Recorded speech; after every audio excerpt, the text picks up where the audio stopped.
One of the first questions we hear from shareholders is, what is Doyon and where did we come from?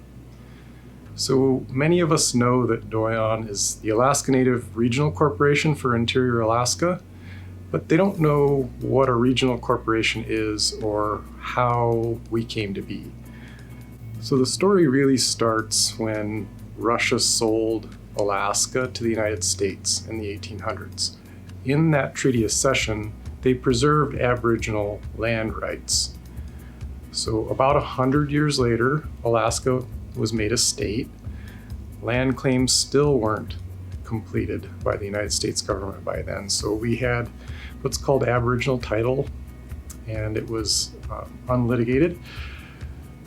That was a problem as Alaska started to grow and industry started to develop, specifically when oil companies found Prudhoe Bay on the North Slope, a very, very large find. Aboriginal land claims still weren't settled. They needed to know what Native people owned to facilitate that oil fields development, as well as the pipeline to transport the oil across the entire state from the North Slope to Valdez, which included the Doyon region. So in the 1960s, specifically 1966, a group of Alaska Native leaders formed the Alaska Federation of Natives. The sole reason AFN was formed at that time was to help facilitate the completion of land claims.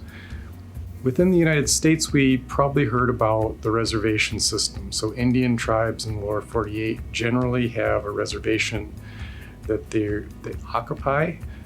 The federal government holds title to that in trust for tribal people or a tribe.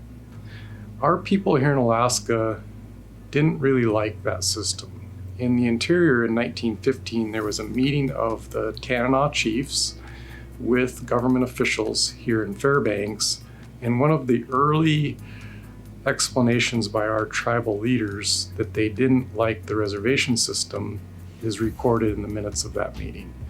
We heard more about that historically between that meeting in 1915 and 1966.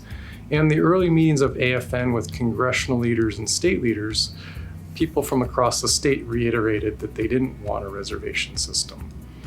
So there's a much longer story, which maybe we'll go into in this series, but the short of it is Alaska Native people lobbied for the system which we got, which is corporations created by the Alaska Native Claims Settlement Act, where we own our land in fee simple, like other landowners across the country, with a little bit of different protections for Native lands. So Congress passed the Alaska Native Claims Settlement Act in 1971, only 5 short years after our Native leaders started heavily lobbying for the settlement. That act dictated that 12 regional corporations would be created, chartered under state law, and that a little over 200 village corporations representing people in the villages across the state, also created by ANCSA. Alaska Native Claims Settlement Act is often called ANCSA. So Doyon was chartered and began business in 1972. The first task was, or one of the first tasks was to select lands. That was the major impetus of the act.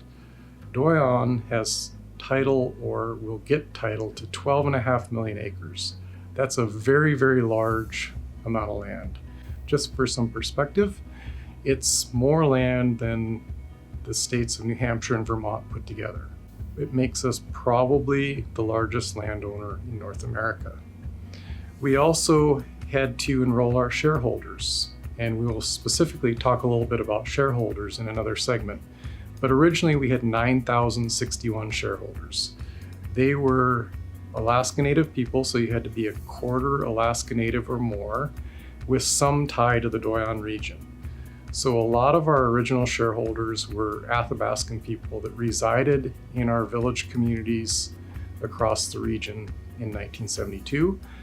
But if you were another Alaska Native living in Fairbanks, for example, you might have chosen to enroll in Doyon because you could also enroll wherever you were living at the time. So that's how our original shareholders were enrolled to Doyon. Finally, ANCSA dictated that we should be a for-profit corporation, go into business, and with responsibilities for economic development to our Alaska Native shareholders.